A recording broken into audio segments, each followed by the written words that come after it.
കസ്റ്റഡിയിലെടുത്തയാളുടെ ഭാര്യയെ പോലീസ് സ്റ്റേഷനിൽ SHO മർദ്ദിക്കുന്ന CCTV ദൃശ്യങ്ങൾ പുറത്ത്. Ernakulam north police station SHO ആയിരുന്ന പ്രതാപചന്ദ്രനാണ് സ്ത്രീയുടെ മുഖത്തടിച്ചത്. ഗർഭിണിയായിരുന്ന സമയത്താണ് യുവതിക്ക് പോലീസിൽ നിന്നും മർദ്ദനമേറ്റത്. 2024 ജൂണിലായിരുന്നു മർദ്ദനം. കോടതി ഉത്തരവിന് പിന്നാലെയാണ് ദൃശ്യങ്ങൾ പുറത്തു വന്നത്.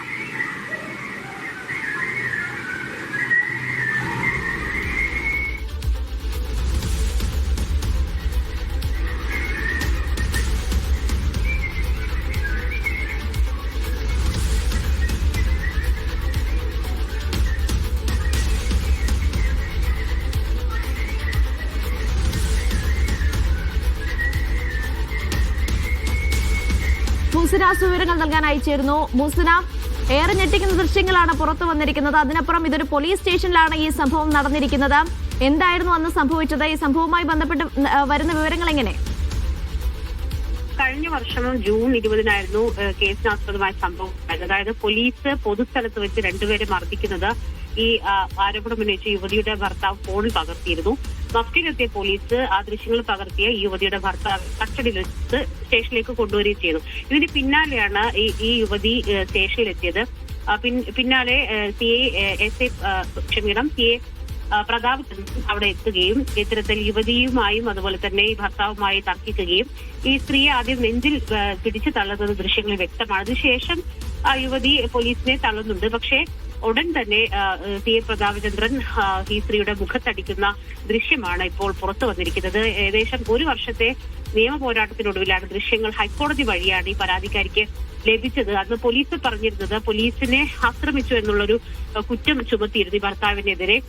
അത്തരത്തിലുള്ള ഒരു ആരോപണം ഈ കുടുംബത്തിനെതിരെ ഉണ്ടായിരുന്നു. അന്ന് പോലീസ് പറഞ്ഞത് ഈ കൈക്കുഞ്ഞുങ്ങളുമായി ഈ യുവതി ഈ കുട്ടികളെ വലിച്ചഴിച്ചാണ് കൊണ്ടുവന്നത്. ചോദ്യം ചെയ്തതിന് തുടർന്നാണ് ഇത്തരത്തിൽ പോലീസുമായി തർക്കമുണ്ടാവുകയൊക്കെ ചെയ്തത്. ഈ സമയത്ത് പോലീസിനെ ആക്രമിച്ചു എന്നായിരുന്നു പോലീസ് അന്ന് വാദം ഉന്നയിച്ചിരുന്നു. പക്ഷേ അന്ന് ഈ സ്ത്രീ പറഞ്ഞിരുന്നു പോലീസ് മർദ്ദനം ഉണ്ടായിരുന്നു. പക്ഷേ അത് പോലീസ് അംഗീകരിക്കുകയോ ആരോപണം തള്ളുകയും ഒക്കെ തന്നെയാണ് ചെയ്തിരുന്നത്. ഇതിനുശേഷമാണ് ഈ CCTV ദൃശ്യങ്ങൾ പരിശോധിക്കണമെന്ന് ആവശ്യപ്പെട്ട് ഹൈക്കോടതിയെ സമീപിക്കുകയും ഈ ദൃശ്യങ്ങൾ പുറത്തുവിടണമെന്നുള്ള ഒരു കാര്യം ഹൈക്കോടതിയെ അറിയിക്കുകയൊക്കെ ചെയ്തതിനു ശേഷമാണ് ഈ പരാതിക്കാരിക്ക് ദൃശ്യങ്ങൾ ലഭിക്കുന്നത്. പക്ഷേ ദൃശ്യങ്ങളിൽ വളരെ വ്യക്തമാണ് ഇത്തരത്തിൽ പോലീസ് ഈ യുവതിയുടെ കർമ്മത്തടിക്കുന്ന ഒരു ദൃശ്യമാണ് വന്നിരിക്കുന്നത്.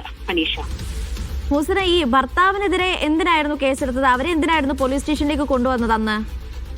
അതായത് ഈ യുവാക്കളെ മർദ്ദിക്കുന്ന ഒരു ദൃശ്യം, അതായത് രണ്ടുപേരെ മർദ്ദിക്കുന്ന ഒരു ദൃശ്യം, ഈ പോലീസ് മർദ്ദിക്കുന്ന ഒരു ദൃശ്യം ഈ യുവതിയുടെ ഭർത്താവ് ഫോണിൽ പകർത്തി എന്നാണ് പറയപ്പെടുന്നത്. ആ സംഭവം കണ്ട ഉടനെ മഫ്റ്റിയിലായിരുന്നു പോലീസ്. ഉടൻ തന്നെ ഈ ഭർത്താവിനെ കസ്റ്റഡിയിലെടുത്തു. ഇത് അറിഞ്ഞ് ആണ് ഈ യുവതി ഭർത്താവിനെ പോലീസ് കസ്റ്റഡിയിലെടുത്തു എന്ന് വിവരം അറിഞ്ഞതിനെ തുടർന്നാണ് ഈ യുവതി പോലീസ് സ്റ്റേഷനിൽ എത്തിയത്. പിന്നീട് അവിടെ ഒരു തർക്കം നടക്കുന്നുണ്ട്. സ്വാഭാവികമായും പോലീസ് അന്ന് പറഞ്ഞത് യുവതി കുട്ടികളുമായാണ് എത്തിയത്, കുട്ടികളെ വലിച്ചഴിച്ചാണ് കൊണ്ടുവന്നത്, അത് ചോദ്യം ചെയ്തതാണ് ഇത്തരത്തിലൊരു തർക്കമുണ്ടായതെന്നാണ് പോലീസ് അന്ന് വാദിച്ചിരുന്നത്. മാത്രമല്ല പോലീസിനെ ഈ കുടുംബം ആക്രമിച്ചു എന്നതടക്കമുള്ള കാര്യങ്ങളായിരുന്നു പോലീസ് അന്ന് പറഞ്ഞിരുന്നത്. പക്ഷേ അന്നേ ദിവസം തന്നെ ഇവർ പരാതി ഉന്നയിച്ചിരുന്നു. പോലീസ് അന്ന് ഇവർ ഗർഭിണിയുമായിരുന്നു, ഗർഭിണിയായി തന്നെ ആക്രമിച്ചു എന്നുള്ള കാര്യം പറഞ്ഞിരുന്നു. പക്ഷെ അത് ഗൗനിച്ചിട്ടുണ്ടായിരുന്നില്ല. പിന്നീട് ഇതൊരു ആരോപണവും അതുപോലെ തന്നെ പ്രത്യാരോപണവും ഉണ്ടായതിനു ശേഷം ഒരു നിയമ പോരാട്ടത്തിലേക്ക് കടക്കുകയായിരുന്നു. അപ്പോൾ ഹൈക്കോടതിയെ സമീപിക്കുകയും ഒക്കെ തന്നെ ചെയ്തിരുന്നു. അതിൽ പ്രധാനപ്പെട്ട ആവശ്യം അന്നത്തെ CCTV ദൃശ്യം പുറത്തുവിടണമെന്നായിരുന്നു. ഇതാണെങ്കിലും കോടതിയുടെ ഉത്തരവനുസരിച്ച് CCTV ദൃശ്യം പരാതിക്കാരിക്ക് ലഭിക്കുകയായിരുന്നു. ആ ദൃശ്യത്തിൽ വളരെ ഇപ്പോൾ ഈ ദൃശ്യങ്ങളിലുള്ള യുവതി പോലീസിനെ ആക്രമിച്ചു എന്ന് പറയുമ്പോഴും അങ്ങനെയെങ്കിൽ അവരെ ഹാൻഡിൽ ചെയ്യാൻ അവിടെ വനിതാ പോലീസ് ഉദ്യോഗസ്ഥർ ഉൾപ്പെടെയുള്ളവരെ ദൃശ്യങ്ങളിൽ കാണാമല്ലോ. അപ്പോൾ എന്താണെന്ന് പോലീസ് ഈ സംഭവവുമായി നൽകിയ വിശദീകരണം? അതായത് ആ സംഭവം നടക്കുന്ന സമയത്ത് നമുക്ക് ദൃശ്യങ്ങളിൽ വളരെ വ്യക്തമാണ്. വനിതാ പോലീസ് ഉണ്ട്, മറ്റ് പോലീസ് ഉദ്യോഗസ്ഥരുണ്ട്. CA പ്രതാപചന്ദ്രൻ അടക്കം മഫ്റ്റിയിലുള്ള മറ്റ് പോലീസ് ഉദ്യോഗസ്ഥരും ആ സ്ഥലത്ത് ഉണ്ടായിരുന്നു എന്നുള്ളതാണ്. അവിടെ ഒരു തർക്കം നടക്കുന്നു, പിടിച്ചു തള്ളുന്നു, ഇതിനുശേഷം സ്ത്രീയുടെ കർണത്തടിക്കുന്നു.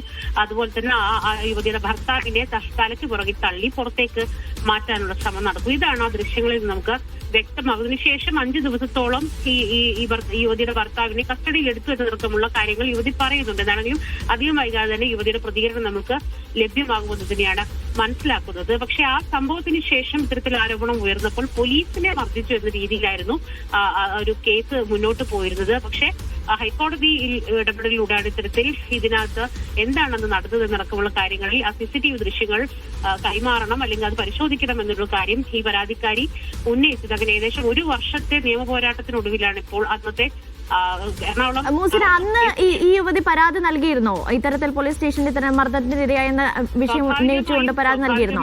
അത്തരത്തിലൊരു പരാതിയുടെ പുറത്താണ് ഇത്തരത്തിൽ ഹൈക്കോടതിയുടെ ഇടപെടൽ ഉണ്ടായിരിക്കുന്നത്. അനീഷ, ഇനി ഒരു നടപടിക്ക് സാധ്യതയുണ്ടോ ഈ വിഷയത്തിൽ?